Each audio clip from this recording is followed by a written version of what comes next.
వీళ్ళు ఎన్ని రాజకీయ కుట్ర చేసినా ఎన్ని చేసినా ఇంకా మా భాషలో చెప్పాలంటే ఇంకా వేరే విధంగా చెప్తాను, ఎన్ని చేసినా మా సినిమా కలెక్షన్లు ఆపలేరు. ఇప్పటికే సినిమా కలెక్షన్ సునామీలా దూసుకుపోతుంది. ఛాలెంజ్ చేస్తున్నా 500 కోట్ల సినిమా బడ్జెట్ దాటుతాము. కుటుంబ సమేతంగా అందరూ సినిమాలకు తండోపతండాలుగా క్యూ కడుతున్నారు. కాబట్టి ఈ సినిమా పైన ఏదైతే వీళ్ళు చేసిన ఈ సోషల్ మీడియా కానివ్వండి, లేకపోతే ఎవరైతే ఈ ఐబొమ్మ యాప్ కానివ్వండి, లేకపోతే ఇంకో యాప్ కానివ్వండి దీంట్లో పెట్టారో అవన్నీ కూడా డిలీట్ చేయాలని చెప్పి కూడా డిఎస్పీ గారికి కోరడం జరిగింది.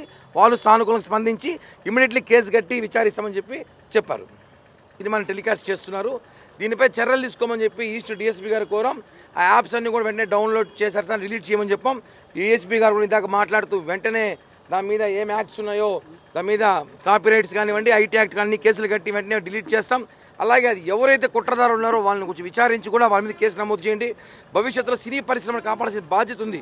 100 కోట్లు పెట్టి సినిమాలు తీస్తే వీళ్ళు కాపీరైట్స్ చేయడము, అలాగే అభిమానుల మనోభావాలు చాలా దెబ్బతినే విధంగా ఇలా ప్రయత్నిస్తే కరెక్ట్ కాదు.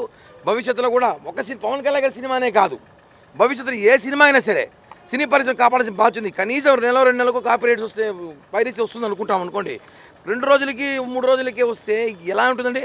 ఎలా ఉంటుంది పరిస్థితి? చాలా దారుణం. ఇవన్నీ కూడా రాజకీయ